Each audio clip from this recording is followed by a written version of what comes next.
Bismillahirrahmanirrahim. Assalamualaikum warahmatullahi taala wabarakatuh. Syukur alhamdulillah, semoga rakan-rakan semua dalam kandungan sihat walafiat.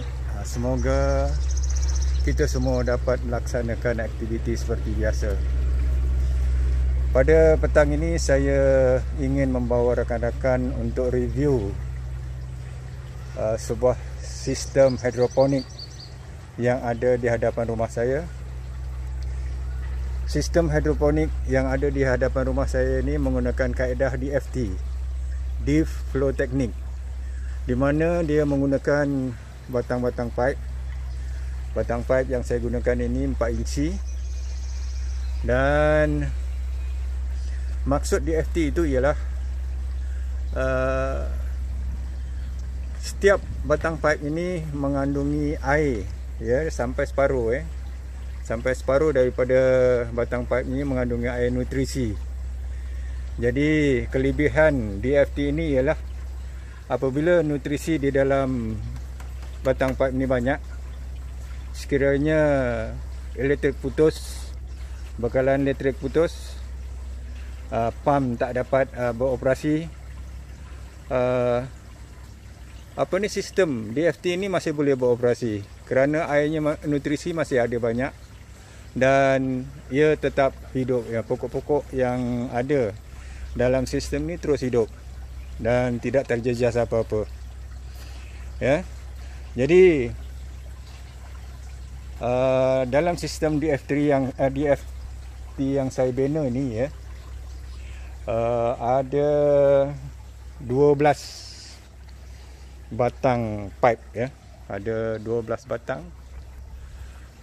1 2 3 4 5 6 7 8 9 ini 10 11 dan 12.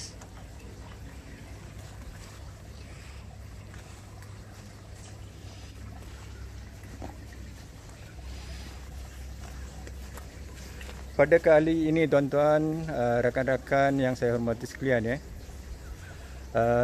dua jenis pokok sayuran saja saya tanam.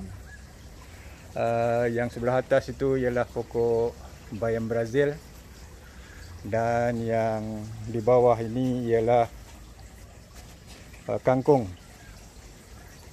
Syukur alhamdulillah, bayam Brazil ini dah lebih daripada 2 minggu usianya. Sedangkan kangkung ini baru saja menjejak 2 minggu. Ya, jadi pada hari ini saya akan bercerita tentang bagaimana sistem DFT ini beroperasi. Mari kita lihat bahagian pusat operasi, ya.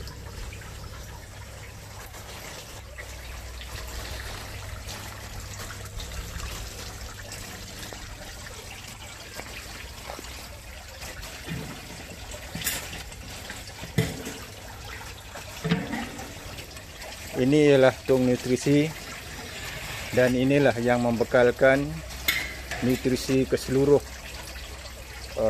pokok-pokok yang ada di dalam sistem DFT ini, ya.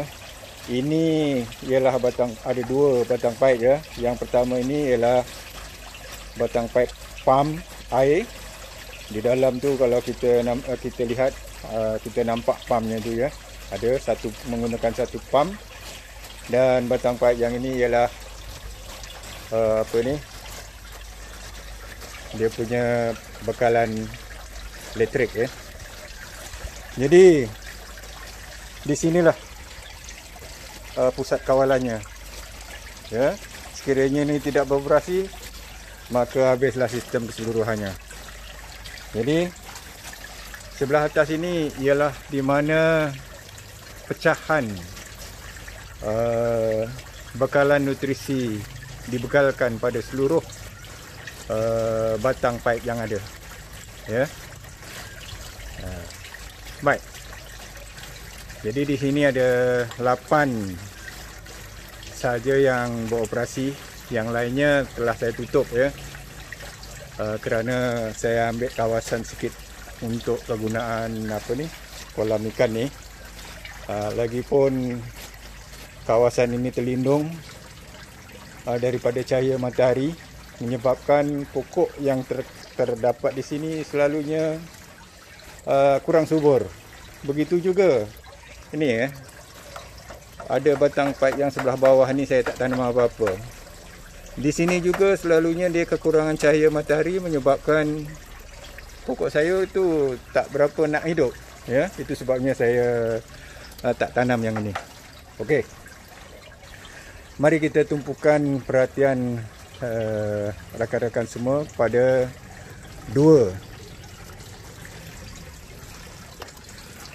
batang pipe ni, ini dan ini. Bagaimana nutrisi itu dibekalkan daripada tong, dibekalkan ke seluruh ni ya. Saya ambil contoh dua batang pipe ini saja. Ni ialah di mana saluran pipe yang menyambungkan pump di bawah. Batang pipe ni lah yang mengalirkan. Pump akan mengepam air dan terus naik ke sini ya. Terus naik ke atas ni ya. Dan ni mana pecah kepada pipe-pipe saluran bekalan air ke seluruh batang pipe ni. Baik, cuba kita lihat di sini. Air yang masuk daripada sini dan daripada situ. Ya, itu ini ada daripada sini, susah nak tengok ini bekalan air ni daripada sini dia mengalir ke sini, masuk ke sini. Ya, perhatikan dua batang pipe ni. Ya, air akan mengalir daripada kanan pergi ke kiri ya. Ini pun begitu juga. Dua-duanya ni sama, menghala ke sana.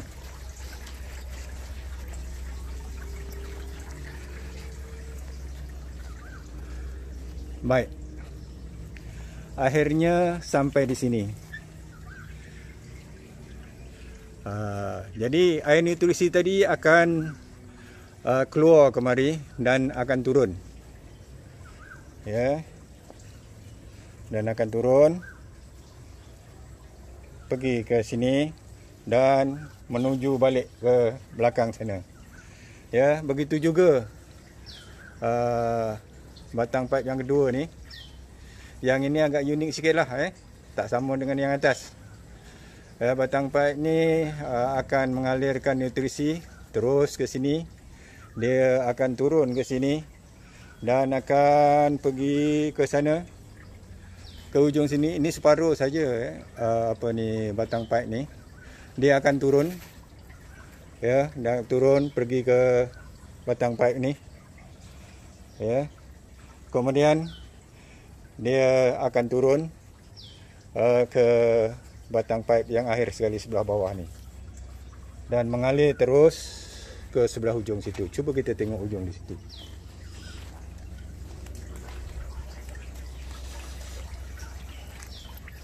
Okey, ini tadi daripada atas turun ke bawah dan dia pergi ke sana. Daripada sana dia akan masuk sini dan turun ke sini. Dan batang pipe yang atas tadi dia sebenarnya bersambung di sini. Ni bersambung di sini dan mengalir ke sini ya. Terus batang pipe ni masuk semula ya. Masuk semula. Ni daripada sana masuk semula ni ya. Ni daripada sini dan masuk semula ke dalam tong nutrisi. Yang sebelah atas, ini dia batang pipe-nya. Yang sebelah ni ya. Ni 6 ni. Yang ini dia keluarnya sebelah sini dan masuk semula ke sini. Ya. Jadi begitulah keadaannya daripada masa ke semasa proses pusingan nutrisi itu berjalan. Daripada tong pergi ke batang paip, daripada batang paip balik semula ke tong nutrisi ini, sehinggalah pokok-pokok ini menjadi besar. Ya, pokok bayam Brazil ni dalam masa 20 hari dah boleh petik dah. Yang kangkung ni pun dalam masa 22 hari pun dah boleh petik ya. Jadi inilah jenis sayuran yang paling mudah kita tanam. Itu sebabnya saya bila dalam keadaan PKP ini kadang-kadang boring ya, tanam yang mudah-mudah aja. Ya, jadi insya-Allah ia akan boleh dipetik dalam beberapa hari lagi ni. Ya, syukur alhamdulillah. Inilah sedikit penerangan berkaitan dengan perjalanan ya, bekalan nutrisi pergi ke sistem DFT saya. Ya. Jadi pada masa akan datang saya akan cerita bagaimana pula ya kandungan nutrisi yang dibekalkan tu. Ya. Sama ada kita bekalkan sama sahaja ke ataupun dia berubah-ubah. Ya. Dia punya kandungan nutrisinya. Jadi nanti kita akan sambung pada masa akan datang. Jadi itu saja, wabillahi taufiq wal hidayah. Assalamualaikum warahmatullahi taala wabarakatuh.